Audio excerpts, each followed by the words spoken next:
Carol Larson, muito obrigado pela sua presença. Pessoal, é uma honra receber a Carol Larson aqui. Tem anos de experiência contábil aqui nos Estados Unidos e uma das funções nossas como corretor de imóveis é indicar um bom contador. Não é falar sobre contabilidade. Acho que muita gente erra nisso.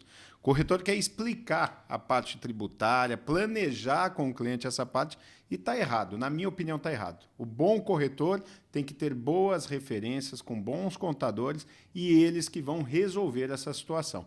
Carol, seja bem-vinda. Muito obrigado por aceitar meu convite. Eu sei que sua hora ela é contada pela quantidade de clientes que vocês estão tendo no escritório. Né? A Larson Accounting tem quantos anos de história já?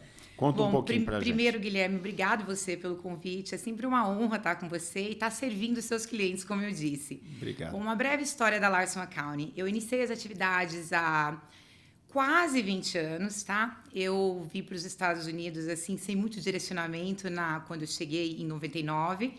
E a vida foi me levando para uns caminhos que eu acabei caindo na área de contabilidade. Aí, inicialmente, eu trabalhei como assistente de contador no escritório, até que eu comecei minha faculdade. E, finalmente, em 2004, eu fundei a Larson Accounting Group. E, desde então, graças a Deus, tem sido sempre no sucesso. Cada ano que passa, a gente tem recebido mais clientes, tanto clientes que moram aqui como os clientes do Brasil. E a gente vê que a demanda de brasileiros, né, principalmente agora, esses anos de política, é cada vez maior. E a gente tem muito orgulho, né, de estar podendo servir a comunidade há tantos anos e de ver as realizações que a comunidade brasileira tem atingido com as suas experiências, tanto de investimento como de vida aqui nos Estados Unidos. É verdade. Assim, uma das coisas mais legais que eu percebo e vejo, né, quando vocês estão se dedicando a atender o cliente, é porque muitos dos clientes, às vezes, nem compraram a casa ainda. E tem essa consultoria de vocês. Então, recebe uma ligação, a Maíra atende muitos clientes meus, aí explica, aí reforça. Existe uma dúvida e uma barreira. O brasileiro ele tem uma preocupação, aliás, eu acho que ele tem mais medo do tributário, tá, do que das outras áreas da justiça, da advocacia em geral. Que é o que mais dói, né, Guilherme? E pesa no bolso. Pesa né? no bolso. E já começando esse bate-papo, o brasileiro que quer sair com o recurso do Brasil, seja para uma aplicação, para compra imobiliária, como que é um planejamento tributário? Me conta o que você costuma fazer com o cliente que chega, conta a sua história e define. Quero tirar 40%, 50% do meu patrimônio do Brasil e colocar nos Estados Unidos. Tá, uma coisa que é bem importante, que todos que me conhecem sabem que eu sempre bato na tecla. Você está pensando em fazer um investimento nos Estados Unidos, não só aqui, mas em qualquer outro lugar do mundo. Vamos entender a legislação, vamos entender o objetivo do seu investimento e aonde você quer chegar. Porque a gente conhece histórias de muitos brasileiros que vêm para os Estados Unidos porque o amigo falou, porque o meu primo que veio antes, porque eu tenho um conhecido, porque me formaram no Brasil. Então, nesse decorrer dos últimos 20 anos, eu vi muita coisa infelizmente ruim acontecer com os brasileiros e criaram-se assim muitas crenças como investir nos Estados Unidos não é bom porque senão o seu patrimônio fica todo para o governo, você vai pagar muito imposto, ou se você tentar tirar um green card e vier viver legalmente nos Estados Unidos também, isso vai acabar com a sua vida fiscal. Não é verdade, senão nós não teríamos uma comunidade tão grande como a gente tem aqui. Então, o planejamento é o que hoje é mais fácil, é para que os brasileiros tenham conforto e tranquilidade na hora de trazer o seu patrimônio para cá. Porque a gente está sempre trabalhando na questão de proteger o patrimônio, né? E de aumentar. Sim. Porque se você vai tirar o seu dinheiro do Brasil e vai trazer para cá, você tem que estar sempre, a gente tem que estar trabalhando de qual forma você vai ter um melhor retorno disso. Então, para concluir, um planejamento tributário, a gente inicia primeiro qual a intenção do cliente. Eu vou só investir, mas não vou me mudar para os Estados Unidos. Então, ele vai ter uma consequência fiscal, porque ele não é residente fiscal. Então, ele será tributado como um não residente. E nós temos, assim, muitas diferenças entre o residente e o não residente. E isso é uma coisa que todos se confundem. Até as pessoas que moram aqui, os americanos, que acham que é um tipo de tributação só. Então, para o não residente, nós temos uma tributação específica, nós temos uma lei de sucessão específica, nós temos empresas que funcionam muito bem para o não residente e que não funcionam para o residente, e vice-versa. Então, esse planejamento tributário, ou pré-imigratório, ou pré-investimento, ele é fundamental para definir isso. Então, a gente vai sentar com o cliente, vai entender qual o objetivo dele, o que ele vai trazer para cá, vai ser cash, vamos fazer uma aplicação financeira, ou vai ser através de imóvel, meu investimento? O que nós vamos fazer? Definir a melhor estrutura. Se eu for comprar imóvel, você, como está no ramo há muito tempo, você sabe que normalmente a gente faz isso através de uma pessoa jurídica. Por quê? Para proteger o cliente, porque normalmente quando ele compra esse imóvel aqui, ele não vai vir morar, ele vai estar alugando. Então, tem uma rotatividade muito grande de entrada e saída de pessoas na casa, o que gera um liability muito alto. Sim. Então, por isso que normalmente a gente recomenda a abertura de uma empresa. Mas não tem receita de bolo, porque tem um cliente que pergunta e fala, Carol, por que para o meu amigo você fez isso e para mim você fez isso? Tem a diferença do montante investido, tem quantos membros a sua família tem. Então, se é você, sua mulher e 4 filhos, às vezes com uma estrutura de LLC, que é a estrutura mais usada por não residente, eu já consigo resolver o problema de sucessão e de responsabilidade limitada dentro de uma estrutura. Agora, se eu estou com um cliente que ele é solteiro, ou se ele é esposo e vai fazer um investimento de 1 milhão, 2 milhões de dólares nos Estados Unidos, eu tenho que partir para uma estrutura mais robusta. Então, é aí que a gente vai entender o que o cliente quer e planejar para quê? Para que ele pague a menor quantidade de imposto possível dentro da legalidade. Não tem aquela conversinha de, porque é brasileiro, vão dar um jeitinho. Não, a gente sempre segue as regras da Receita e do Estado da Flórida. Então, no planejamento, o que a gente foca é sempre isso. Objetivo para planejar que você tenha uma boa rentabilidade e, claro, que você não tenha que pagar um imposto desnecessário, porque o que acontece é que muita gente paga a mais de imposto porque não fez um planejamento, abre uma estrutura errada. Isso é muito comum? Muito comum. Você vê muito erro desse, depois tem que corrigir de muito coisas comum, erradas. Porque hoje a gente já tem o brasileiro com essa expertise de eu preciso planejar, eu preciso entender como é. Mas, antigamente, é como eu te disse, o meu vizinho fez, eu vou fazer de tal forma. Ou erros muito comuns, né, Guilherme, que a gente vê toda hora. Eu fiquei sabendo que eu posso vender minha LLC em vez de vender minha casa. Você até pode, mas existe toda uma questão fiscal e tributária por trás de fazer uma venda de uma empresa ao invés de fazer uma venda do imóvel. Justamente. Você até pode minimizar alguns impostos, mas a gente tem que colocar isso no papel para a gente realmente ver qual vai ser o resultado. Carol, eu vejo muito banco digital, né? Banco digital, internacionalizar dinheiro. E assim, para você, meu amigo, meu cliente, meu seguidor, acho que o fato mais importante é que não importa se é 1.000, se é 5.000, se é 500 mil, se é 1 milhão. Tem regra para todo mundo, né? Guilherme, e as pessoas abrem conta em banco digital e vai mandando, achando que a conta é no Banco do Brasil. E não, não é no Brasil, é lá, é digital, é nos Estados Unidos, dolarizou. E aí, você está vendo algum impacto nisso? Eu estou exagerando nesse pensamento?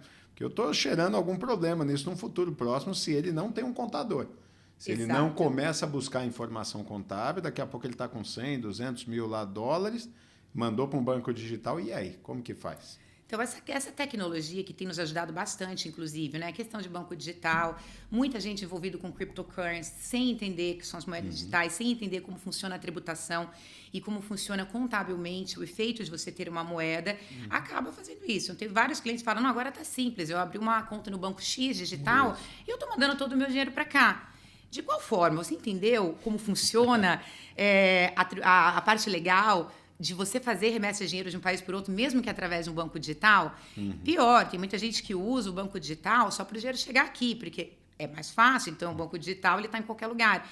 E depois acaba transferindo esse dinheiro para uma conta de um banco tradicional americano, que faz parte de todo, está regulado pelo sistema americano, como o banco digital também. Porque o banco digital, para estar online aqui, ele está regulado pelo sistema americano, então a gente tem que seguir as regras. Então, eu não vi assim ainda nada muito absurdo, mas eu já passei por experiência com um cliente de mandar, tipo assim, eu estou mandando de 30 em 30 e no final já mandou $500 mil para cá. Nossa.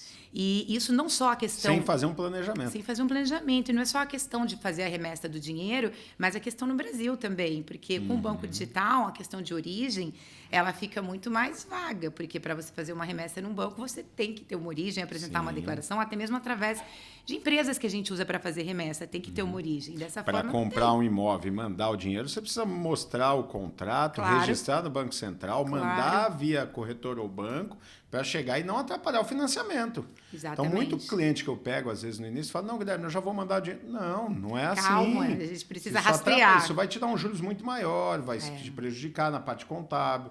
Faz os caminhos corretos, manda lá pelo seu banco, cadastrado no Banco Central, orientado pelo seu contador. Depois, na sequência, você vai cuidar da abertura da empresa para fazer todo esse processo. Então, são erros comuns que a gente enxerga, né? Porque acha que é muito fácil, eu vou mandando, vou proteger o patrimônio, depois vem uma multa alta, perdeu muito com essa proteção, entre aspas. Porque ainda é muito vaga essa questão hoje de digital, né? Contanto que todos os estados, inclusive a Receita Federal americana, está reescrevendo a lei.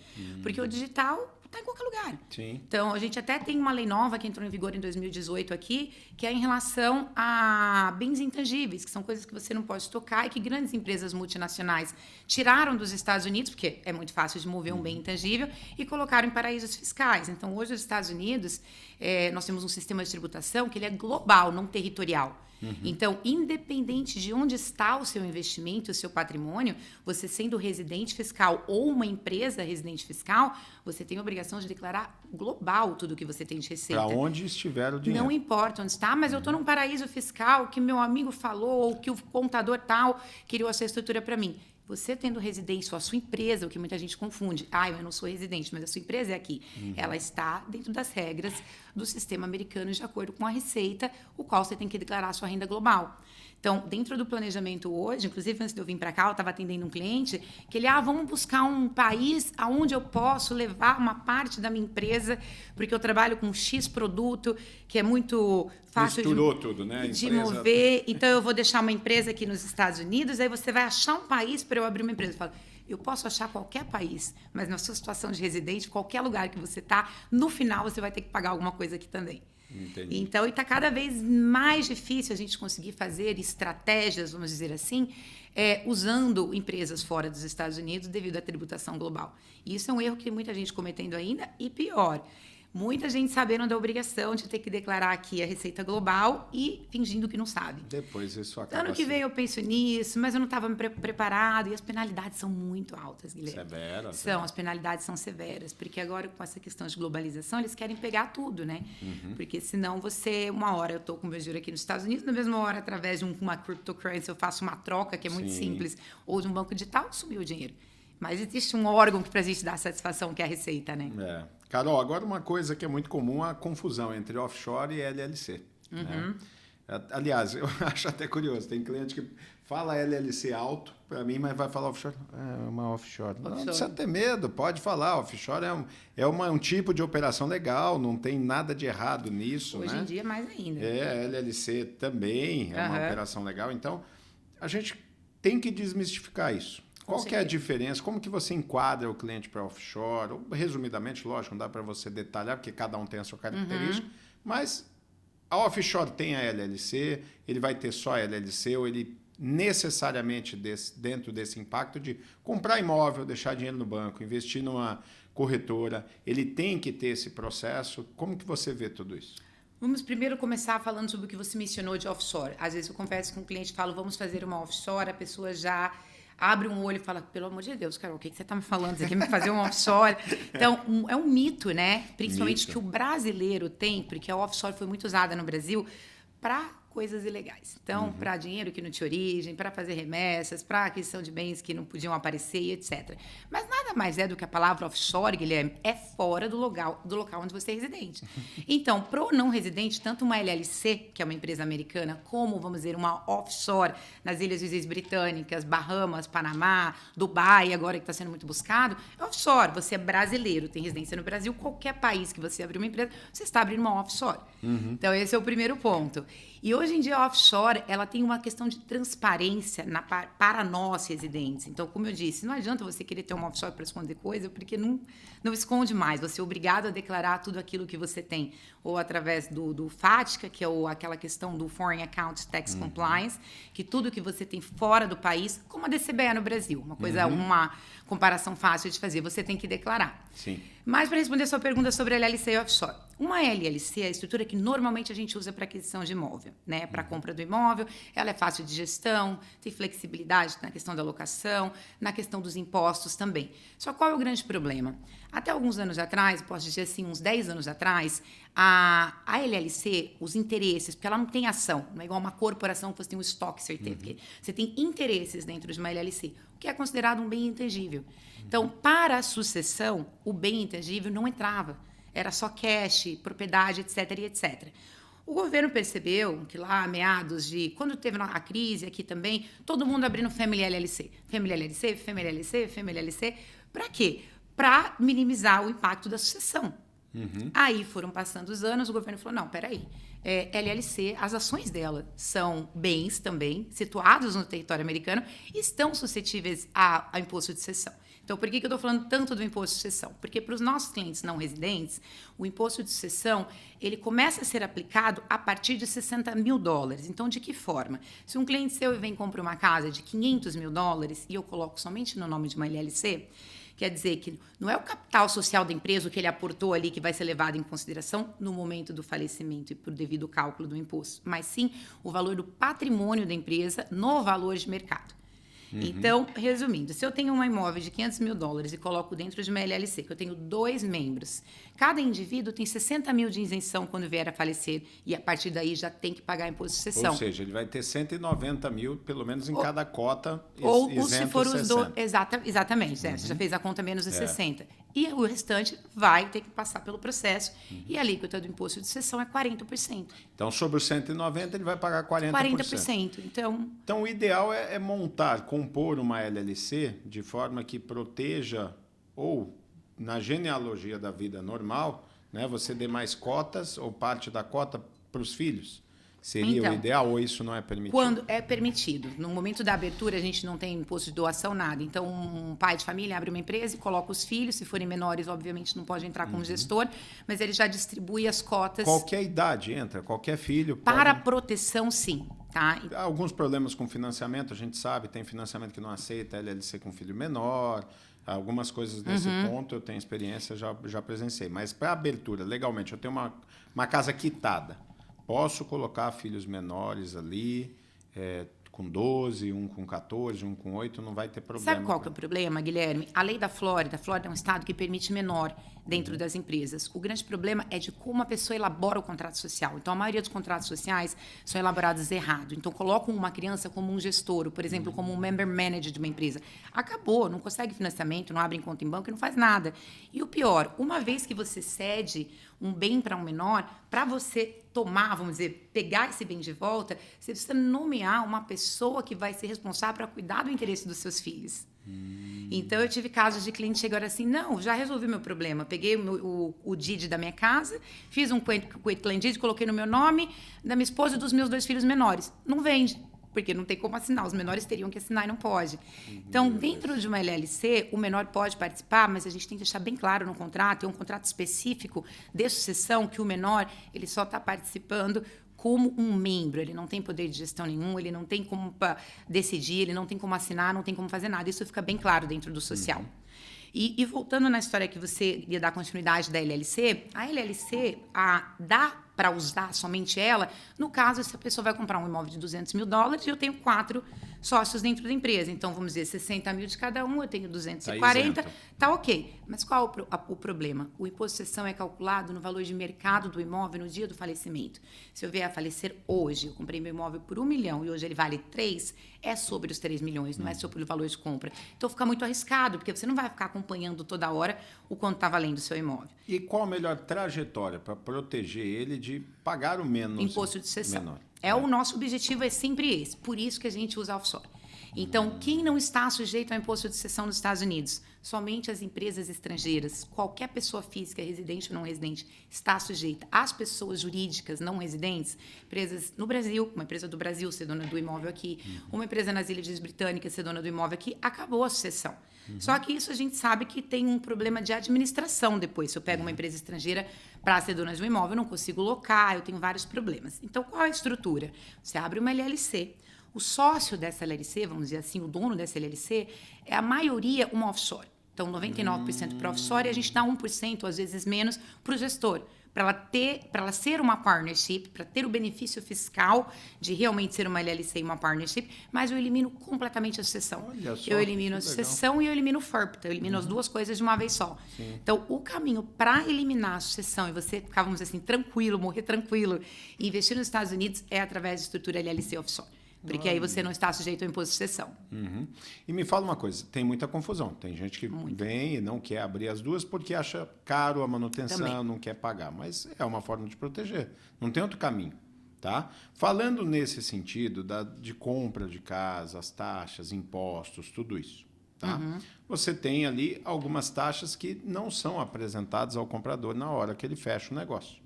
Isso faz parte da sua gestão tributária, faz parte da gestão da administradora, né? Vamos falar um pouco desses aluguéis.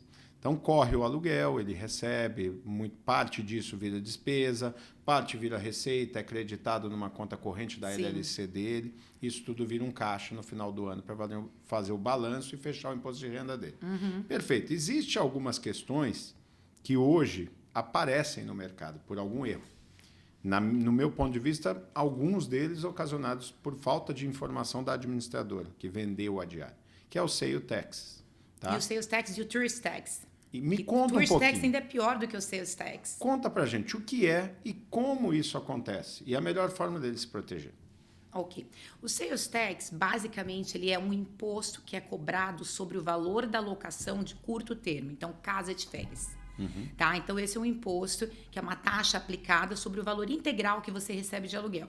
Muitas vezes a administradora não informa o cliente. Mas quem que tem que recolher? Administrador ou proprietário? Normalmente, quem recolhe, porque faz a administração do imóvel, é a administradora. Entendi. Então, a administradora tem um pool, tem vamos dizer assim, uma conta mãe, que ela coloca vários imóveis e empresas ou proprietários embaixo, e ela faz esse report. Como o Airbnb, por exemplo. O Airbnb, no início, eles não coletavam nenhum imposto, e ficou muito confuso porque os proprietários acreditavam que o Airbnb estava tomando conta de tudo.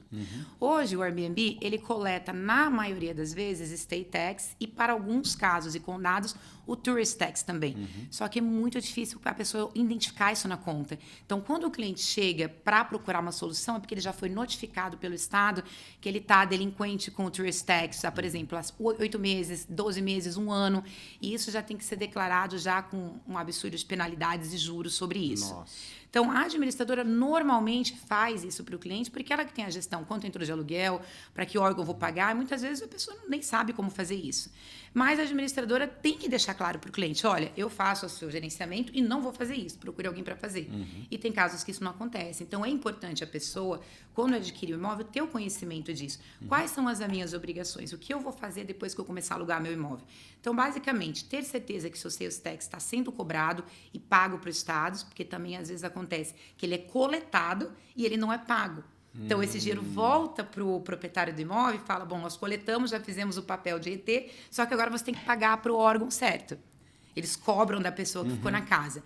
Então, tem que haver esse entendimento. E quando tem que ser pago? É uma vez ao mês, até o dia 20. Tem empresas que têm que pagar, dependendo do volume, quinzenalmente. Tem empresas que têm que pagar esse imposto adiantado. Então, são os dois impostos que estão diretamente associados à locação de imóvel, que, lembrando, quem paga não é o proprietário. Então, é a pessoa que vai estar usando o seu imóvel. É o hóspede. É o hóspede. Então, não é também uma despesa que a gente normalmente coloca num plano de planejamento tributário ou fiscal, porque não vai afetar. Ele só é a pessoa que tem a responsabilidade de recolher e pagar o imposto, mas não sai do bolso do proprietário. E o melhor, então, é ele encaminhar isso para um contador ou para o escritório de contabilidade dele fazer o acompanhamento. Sim. Solicitar os documentos da administradora. Sim, né? eu acho interessante. Às vezes, quando a gente pede para a administradora fala, mas por que você quer ver esse documento? Fala, a gente precisa fazer um acompanhamento, porque até mesmo eles podem ter uma pessoa no financeiro, contador, que esteja realmente apta a fazer esse serviço, mas não tem um profissional, né, que poderia dar um parecer legal e realmente entender o que está certo. Então, eu acho sempre interessante. Comprou o imóvel, colocou para alocar, vamos esperar 2, 3 meses, vamos analisar tudo que está sendo coletado e ver se você está em dia com todas as suas obrigações. Que uma coisa muito comum também que você deve ver é a questão do property tax, que é o IPTU. Sim. Quantos clientes eu tenho que quase perderam o imóvel por causa do IPTU? Porque entende que a administradora está cuidando de tudo. Água, luz, telefone, jardineiro e IPTU. E muitas vezes a administradora não está pagando o seu IPTU. Isso é uma obrigação sua. Sim. Então, toda vez que contratar uma administradora, entender o que eu tenho que fazer e o que vocês vão fazer por mim. E o que a administradora não puder fazer, a gente com certeza vai ter ou um profissional da área contábil, pode ser um advogado que a gente precise para resolver e para encaminhar todos esses tipos de problemas e soluções. Na casa de long term, que é uma locação fixa, a gente não tem o sales taxes nem o tourist tax, certo? Não, é só para curto tempo. Só casa de curta temporada. De curta temporada. Na casa de long term, que a gente vende, tem muito cliente investindo em long term aqui, né? E assim, é uma matemática muito legal que a gente educa o cliente. Você não pode pensar que uma casa de 350 mil dólares é uma casa de quase 2 milhões de reais. Não é isso. A casa é de 350 mil dólares. O tijolo é pago em dólar, o pedreiro é pago em dólar, o lote foi pago em dólar e ela vale 350 mil. Vai ser em dólar. E você vai ganhar 2.600 por mês, 2.200, 1.900, depende do bairro. E aí, ele fez o ganho anual, ele vai ter que fazer a declaração. A casa está no nome da empresa dele também, ele vai ter que fazer a declaração. Tem alguma outra informação muito importante para esse cliente que está comprando long term, que seria necessário ele cuidar ou não? É uma operação mais simples, deixa lá com a Larson, com a sua equipe, que eles vão fazer o levantamento e a declaração. Eu acho que é sempre importante, da mesma coisa do short term, entender quais são as obrigações, mesmo no long term. Então, a gente sabe que a gente não tem os seus tax, não tem os tourist tax, mas a gente tem um imposto para pagar sobre essa locação. E um erro muito comum é entender que o imposto pode ser pago uma vez ao ano. Não pode, o imposto tem que ser pago de acordo com o que você vai ganhando. Então, você tem um aluguel de long term, 3 meses, fechamos o trimestre, quanto você já deve de imposto sobre o aluguel? Se é que você deve. Porque uma grande vantagem, por um lado, mas lá na frente vai ter uma desvantagem, que nós temos aqui é a depreciação do imóvel. Então, pega um imóvel aí de 500 mil dólares, você deprecia ele em 27 anos e meio, então você tem um valor muito alto anual que você vai deduzir da declaração que não saiu do seu bolso.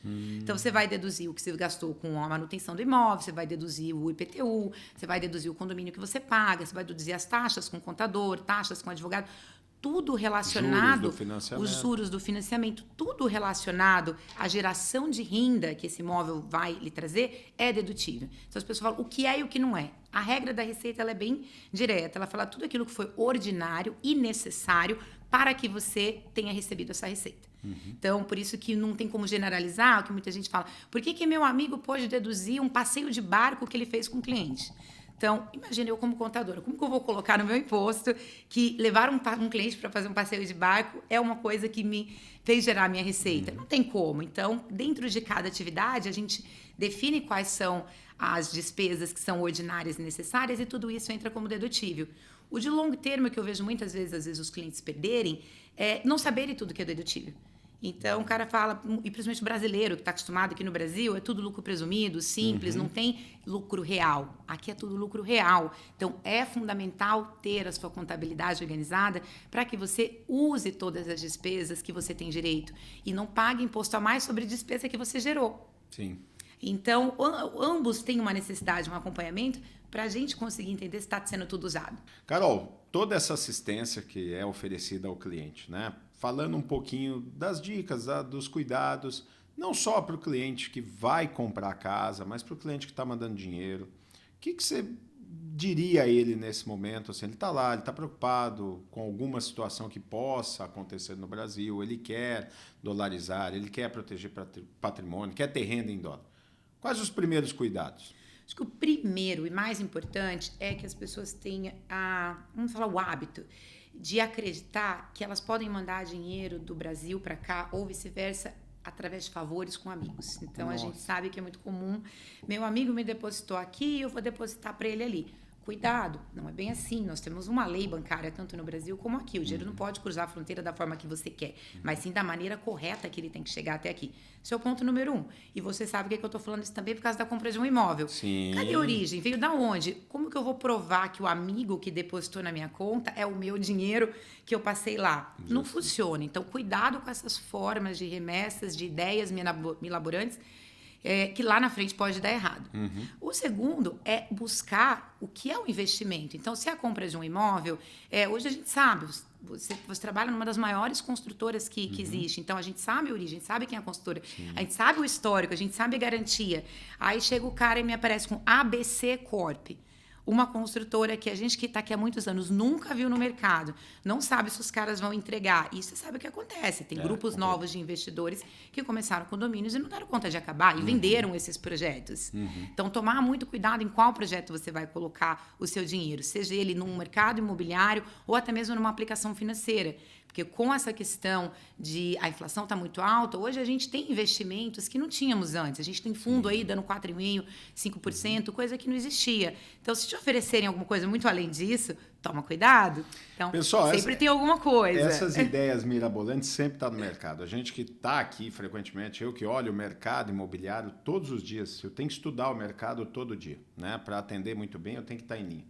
E a cada proposta que a gente vê que, assim, não tem mistério. Ó, pensa o seguinte, se fosse algo que desse um retorno tão alto assim, a promessa de 30%, 40% ao ano, os fundos enormes de investimento internacional já estariam adquirindo muito antes da gente. Claro. Né? Se chegou em você, analisa. Não estou falando que tudo é assim. Né? Nem tem tudo. Coisas boas, mas Sim. Cuidado, nessa hora, nesse momento, onde as pessoas estão mais habituadas e querem dolarizar, as pessoas têm oferecido algumas coisas aí fora da regra da ética. Né? E aí a situação às vezes cria os ladrões, vamos dizer assim, Sim, né? É complicado. Porque a situação está muito oportuna hoje para as pessoas investirem nos Estados Unidos. E junto com o desespero que o brasileiro, vamos falar especificamente do Brasil, está, é a combinação perfeita.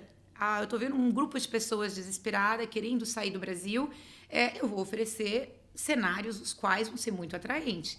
Então, a gente teve, inclusive, na época, não sei se você já estava aqui, na época da nossa crise imobiliária, começou lá em 2008 e o negócio ficou bem feio em 2009, de gente que estava mandando dinheiro para cá, para aquisição de imóvel, que não adquiriu nada. Que nem existia. Que não existia. Nossa, que loucura. Que não existia.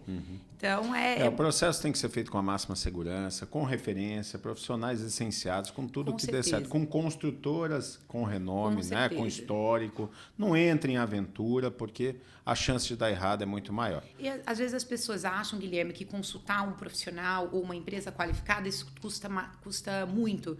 Ou é muito caro, eu sou pequeno, isso não é para mim. O barato sai caro, né? Porque não existe investimento que não seja de risco e não existe nem investimento muito pequeno nem muito grande. Tudo depende do seu bolso, né?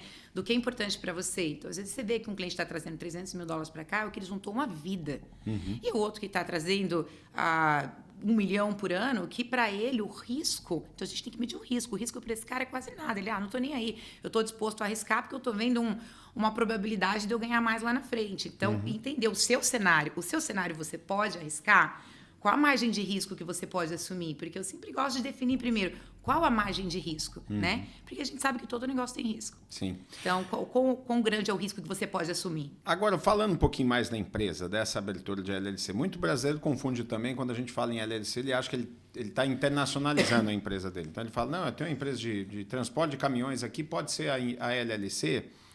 Eu não entendo muito essa regra, mas de praxe eu falo que não. São empresas independentes que abrem uma empresa normal nos Estados Unidos e as pessoas vinculam muito isso. Excelente. A LLC que está sendo aberta aqui, pode ter algum vínculo à empresa que ele tem no Brasil, seja qual for o ramo dele de atuação? Excelente pergunta, Guilherme, porque a gente tem muito cliente, ou aqueles clientes que querem trazer as empresas para cá, não querem abrir uma nova, o que é possível também, mas obviamente tem suas consequências fiscais, que é uma empresa estrangeira entrando no mercado, e nós temos os clientes que às vezes fazem e depois comunicam, se abriu aquela empresa para mim nos Estados Unidos, eu coloquei ela como dona de uma empresa lá no Brasil, porque eu diminuo o meu risco, eu estou protegido contra a sucessão. Mas você entende o que acontece quando você coloca uma empresa americana acionista de uma empresa no Brasil? Você vai ter que tributar tudo que essa empresa está recebendo no Brasil aqui, independente se você distribuiu dividendos ou repatriou os lucros dessa empresa. Então, essas são umas coisas assim que acontecem e a pessoa nem pensa, porque ela, imagina, quão simples, eu tenho uma empresa, eu vou colocar ela aqui, eu resolvi o meu problema. Então, tem que dividir o assunto. Tem que dividir. Então, o caso das pessoas que querem trazer uma empresa operacional, como você deu o exemplo, o cara tem uma empresa que está muito bem no Brasil na área de alimentos, que os brasileiros têm muito empresas nessa área, pizzaria, docerias, etc, etc. De qual forma? É melhor montar uma estrutura independente sem vínculo com o Brasil? Ponto. Vamos analisar aqui. Normalmente, sim, que você vai ter uma situação fiscal e tributária muito mais favorecida. Agora, tem casos que é interessante eu colocar na participação a empresa do Brasil, para facilitar transações, para a questão de empréstimo entre as empresas podem ocorrer. Então, você tem que entender o cenário, quão vantajoso vai ser para você eu envolver uma outra estrutura internacional dentro da sua estrutura. Vai ter benefício ou vai lhe causar uma declaração acessória a mais, vai te gerar mais impostos? Então, normalmente, empresa operacional, a gente sempre caminha por fazer uma atividade nova, começando do zero, completamente independente, separada da do Brasil. E dependendo do caso, como eu disse, vale a pena, porque se a gente estudar que não tem nenhum efeito fiscal nem para o lado do Brasil, nem para o lado dos Estados Unidos, misturar as estruturas para ter mais flexibilidade de gestão financeira. Sim. Então, falar com o contador, alinhar a estratégia é o melhor caminho. Carol, Então, Guilherme, tem um ponto muito Por importante. favor. Essa questão dessa nova lei internacional, ela é muito específica e muito complexa. E não são todos os contadores americanos que estão aptos a prestar esse tipo de consultoria. Por quê? Por que um americano vai perder o tempo estudando 1.500 páginas, que nem eu estudei recentemente, de uma lei nova, se ele não tem nenhum cliente que tem bens no exterior ou que é não residente? Então, muita gente fala do assunto, até dá conselho, mas não conhece a legislação. Então, isso é uma coisa importante quando for procurar um profissional, perguntar: você conhece de tributação internacional? Você está por dentro da nova legislação?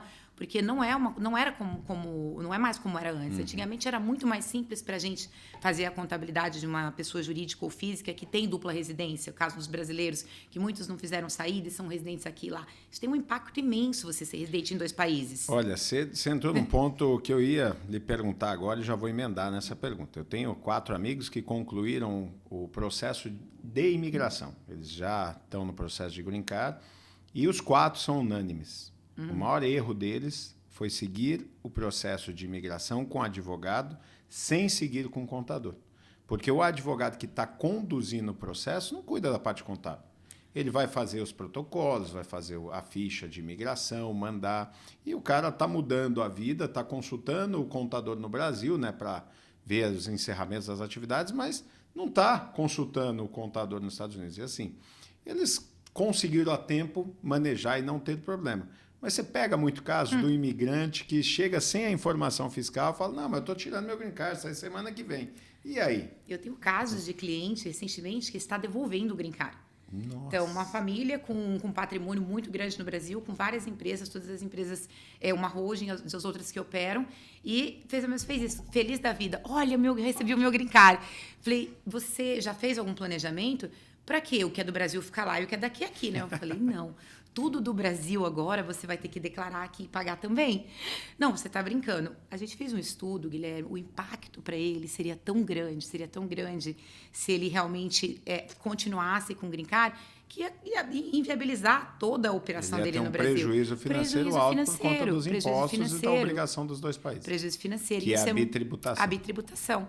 Então, o grande problema é a bitributação. E outra coisa, a maioria dos brasileiros que vêm para cá são empresários hoje. Então, o empresário, ele recebe o quê? Dividendos. Dividendos, eles não são tributados ainda no Brasil. Só que aqui eles são tributados. Então, aqueles dividendos que ele recebeu, ele falou: mas eu não pago nada de imposto no Brasil, porque eu recebo só dividendos. Mas os seus dividendos, que você não pagou nada lá, vai ser tributado aqui. E qual o melhor momento? Antes, durante o processo? Porque um processo de imigração, às vezes, leva 1 ano e meio, 2 anos, às vezes mais. Né? Não sei pontuar aqui exatamente, porque cada caso é um, cada visto tem o seu sentido. Mas quando? Antes de procurar o advogado, procurou o advogado, já está certo, definiu com a família, fala com o contador? Paralelo. Eu acho que tem que ser paralelo a conversa com o contador e com o advogado. Por quê? Porque o advogado não tem obrigação de te informar sobre a sua parte fiscal e tributária. Então, ele vai te explicar tudo do visto, data, o que você pode, o que você não pode. Só que você tem que entender qual vai ser o seu impacto. Isso é obrigação somente sua. Se o cara me procura com 3 meses de antecedência do green card chegar, muitas vezes eu não tenho tempo de reestruturar o que eu preciso no Brasil. Porque dentro de um planejamento pré-imigratório, muitas vezes a gente tem que mexer com o Brasil. A gente tem que orientar o cliente, que tipo de investimento ele pode ter, o qual ele não pode, quais aplicações são mais vantajosas, participações em empresa, de qual forma tem que ser.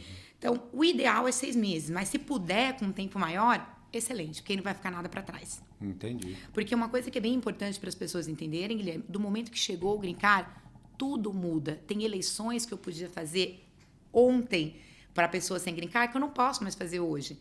Então, um exemplo, se o cara me chegou para mim antes de ser residente, com histórico de empresa no Brasil, muitos dividendos, eu consigo criar uma estrutura, o qual, sem custo econômico algum, ele consegue converter essa estrutura para uma estrutura que ele vai se beneficiar aqui. Só que se ele já pegou o green card, esta conversão de estrutura tem um impacto fiscal, que ele vai ter que fazer como se fosse uma venda nessa conversão. Eu liquido a minha estrutura original e começo uma nova. E quando eu liquido a minha original, eu tenho que liquidar no valor de mercado. Então, um exemplo, o cara recebeu o green card e participa de uma empresa no Brasil. Eu preciso criar uma estrutura para que ele não seja bem tributado aqui e que eu consiga utilizar os impostos que ele já pagou no Brasil. Então, ele não precisa se desesperar e vender tudo no Brasil. Não precisa. Porque a gente escuta muito isso também. Não precisa. Se você for tirar o seu green card, você vai ter que vender tudo lá, a sua empresa, o que você tem e mudar de vez. Ou é assim mesmo ou não. Não precisa. Especificamente, cada um tem um jeito. Não precisa. Existe uma forma de você ser não residente fiscal no Brasil, manter os seus investimentos lá e você não sofrer com a bitributação. Mas tudo isso é essa estrutura que é criada antes. Aí tem que fazer o planejamento. Que você tem que fazer antes. E o outro erro muito comum, os brasileiros não querem fazer saída definitiva do Brasil. E a lei brasileira é bem clara. Você tem que fazer saída definitiva. O que muita gente não entende é o impacto de você não fazer a saída. Você saiu do Brasil, veio para cá, começou um negócio aqui, a mesma regra daqui é no Brasil. O Brasil tributa global, não territorial. Então, tudo aquilo que você está ganhando aqui, você vai ter que declarar no Brasil, com alíquotas completamente diferentes e com profissionais que não estão acostumados com isso. É muito difícil você falar com um contador no Brasil que entenda de tributação internacional, porque não se usa. Não é a prática, né? Não é a prática. Quando ele quer, ele tem que vir para cá. Até com tributaristas. A gente tem que achar, assim... tirar, vamos dizer assim, sal da areia para separar quando a gente encontra um tributarista que sabe, porque todo mundo fala, depois vai pesquisar, depois você chega num ponto que você fala, não, essa pessoa não vai dar certo com esse planejamento, porque ela não sabe o que ela está falando, e a gente precisa de um profissional bom do lado de lá. E emendando esse tema, Carol, uma coisa muito comum que pode acontecer, já tive algumas pessoas, clientes, que não se deram tão bem com isso, que é o domicílio fiscal. A regra é assim, eu sou turista, né? Tenho meus 180 dias, e aí o pessoal começa a se empolgar com o fato de mudar sem ter mudado. Então ele começa a vir prestar serviço para um amigo que convidou ele para trabalhar na obra ou para administrar a empresa. Aí ele vem e volta, e ele não cria uma regra. Ele acha que ele pode ficar os 180 dias aqui. Ele está pensando na lei migratória. 180 dias. E aí, é muito comum também esse erro, acontece? Muito. E gera uma confusão enorme para ele depois. O mais engraçado é a cara da pessoa quando você fala. Multa? Tem. A pessoa, vamos dar o exemplo do turista, que é o melhor. Um turista pode ser residente fiscal. Aí o cliente olha e fala, mas como? Eu não tenho nem visto. Como que eu posso ser residente fiscal? A lei da imigração, ela não é a lei da Receita Federal. A maioria dos países tem essa regra de residência. Então, o que quer dizer? Se você passar mais de 183 dias em solo americano com visto de turismo, você é residente fiscal. Independente se você daqui 2 anos ou 1 ano vai voltar, você vai ter que declarar aqui como tal. E o que é declarar como residente fiscal? Declarar sua renda global. Aí ele vai me cobrar sobre o que eu ganhei naquele ano. Você vai pagar normal como nós, residentes, ou como cidadão americano. Como que eu ganhei naquele ano. Tudo. E essa questão do exemplo que você deu, ela é muito interessante também, porque as pessoas entendem que como elas não são residentes, até o que vem temporário para cá, fiz um trabalho, mas eu vou declarar no Brasil. Trabalho executado em solo americano, imposto pago em solo americano. Existem receitas que são tributadas no lugar onde você tem residência, mas trabalho é no local onde você trabalhou. Então, muita gente que vai embora e deixa, às vezes trabalhou 1, 2 meses, nem você disse, ajudando um amigo na obra. Esse amigo fez uma declaração para a Receita que ele trabalhou. Então, um dia que ele nem sabe, que ele espera, ele recebe uma surpresa que ele tem uma dívida na Receita. Mas como que eu tenho uma dívida na Receita? Então, desse trabalho que você fez aí temporário. Mas também vamos deixar calmo o pessoal, tudo tem solução, desde que você tenha um bom contador acompanhando, mesmo que você teve algum problema ou está aí com algum problema, procure o escritório da Carol. Né, bate um papo com os contadores, vai te orientar também um bom advogado para conduzir, talvez se o problema for jurídico, e você vai sair ali tranquilamente. O importante é ter esse caminho. Se você não conseguiu fazer esse planejamento tributário, o acompanhamento com o contador, organizar a sua vida e está passando por algum problema, procura o contador. Ele com vai certeza, organizar. Não é para assustar ninguém, né? Para as pessoas que estão nos assistindo, não é para assustar, é só para realmente orientar o quão importante é entender o lugar onde você está indo investir. E não é só na questão de impostos, que é a minha área que a gente está falando, não. É em tudo, né? Porque tudo. A gente vê tanta gente que vem para cá para morar e não tinha ideia como era a vida aqui. Teve uma família que migrou a família inteira, alugou uma casa e foi tentar matricular as crianças na escola. Não, mas peraí, vocês são turistas. E aí eles me procuraram depois para comprar uma casa. Eu falei, olha, mas por mais que você compre a casa em um Intergarden, não, por causa da escola, mas vocês não mudaram o visto. A escola não vai te dar acesso porque você é turista. Então, procura um advogado de imigração, busca uma forma de você conseguir estar aqui matriculando seus filhos, né, usando a casa. E aí ela conseguiu, foi orientada e resolveu o problema. É isso mesmo. A questão é só se orientar e não escutar em conversas de vamos dizer assim, de corredor, do vizinho, do amigo, na igreja, porque ideias mirabolantes surgem, mas existe como fazer tudo super certo, viver aqui tranquilo. Claro, pagar imposto a gente sempre vai ter que pagar, principalmente aqui onde a gente tem tantos benefícios, né? Sim. Então, você paga o imposto, você sabe para onde está indo. Então, Sim. você paga o seu IPTU, você vê lá na conta do IPTU o que vai para a escola, o que vai para a polícia, o que vai para a iluminação pública. Você sabe que eu acho Então, interessante? A gente tem um imposto extra do IPTU, que é o CDD, né? Então, são 2 impostos que se combinam ali na parte imobiliária. E é nítido. O CDD ele é um imposto cobrado para todo o bairro que está se desenvolvendo para manutenção, seja para o jardim do bairro, para a reforma da calçada, para a iluminação pública, para isso. E é impressionante, eu rodo Orlando bastante, faço questão de conhecer cada bairro. Tem bairros que não cobram CDD, você entra, você percebe a diferença do bairro que cobra. É nítido, né? É nítido, parece que você está atravessando um estado. É nítido. Né? Uma região. Então, tem isso, né? É você que está colocando dinheiro, mas está vendo a aplicação dele ali no benefício próprio. Então, acho que é muito legal. Carol, eu queria te agradecer muito. Eu queria conversar aqui várias horas, mas não temos tempo. Vamos refazer esse podcast. Vamos, a gente tem muito assunto para conversar, Guilherme. Mas, bastante coisa interessante. Acho que foi enriquecedor. Quem está ali acompanhando vai sair com dicas incríveis, né? Se preciso for, busque o escritório da Carol, é um dos maiores e melhores escritórios contábeis de Orlando. Obrigado, Guilherme. Você vai estar sendo bem assessorado, são anos e anos de experiência. E eu agradeço muito, tá? Pela participação, pelo depoimento, pelas informações, foi muito legal. Obrigado, Guilherme. Mas quando precisar, qualquer assunto que surgir, que você acha que seja interessante para os seus clientes, para os nossos clientes, é só me chamar que eu estarei aqui. Valeu, obrigado. Obrigada.